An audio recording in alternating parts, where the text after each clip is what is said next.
that needs to be answered. I would hope that you all would be pushing for that.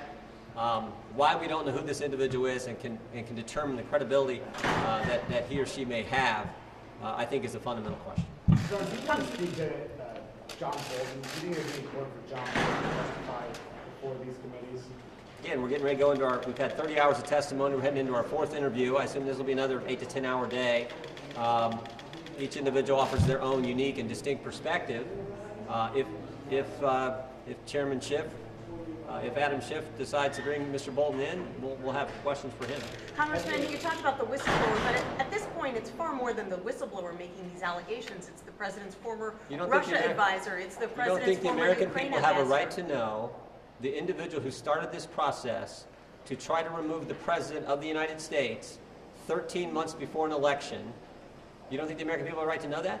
But don't you think that there's a much larger circle of people now who are all saying the same thing? Don't you think we need to know how this all started? The individual who started it all got a readout from the call between President Trump and President Zelensky, writes a memo the next day, uses terms like scary, frightening, crazy, and then waits 18 days to file a complaint. And who's the first person he runs off and sees in that 18-day interim? Adam Schiff's staff. And you don't think the American people have a right to know who that individual is? Come on. I mean, we're talking 330-some million people in this country. We're talking about removing the President of the United States, the leader of the free world, based on that guy's memo, that guy's complaint, who the first people he talked to were Adam Schiff, who's running this closed-door session, this closed-door process. I think the American people like to know. So you think he has no right to anonymity? He has a right to protection. That's what the whistleblower statute says. It doesn't say anonymity.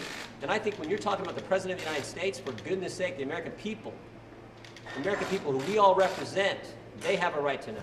Do you understand, do you understand that George Kent was subpoenaed to appear here today? I think he got a subpoena this morning from Mr. Schiff. You think he did get a subpoena? I believe he did this morning, just the same process they did yesterday with Dr. Hill.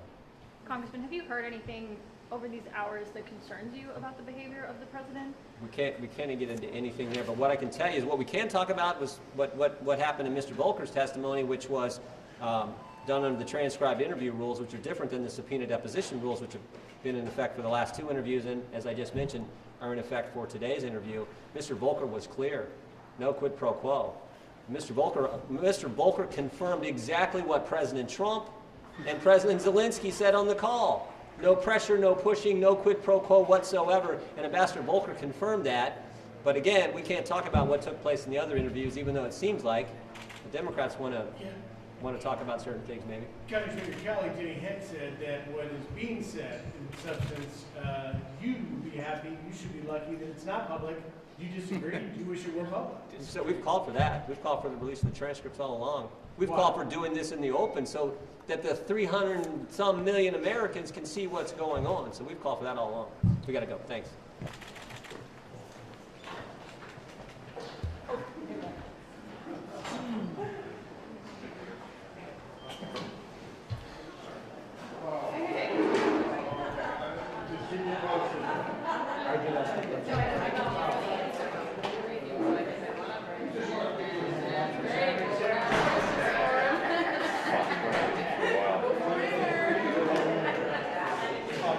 That group that went down the elevator before was the witness?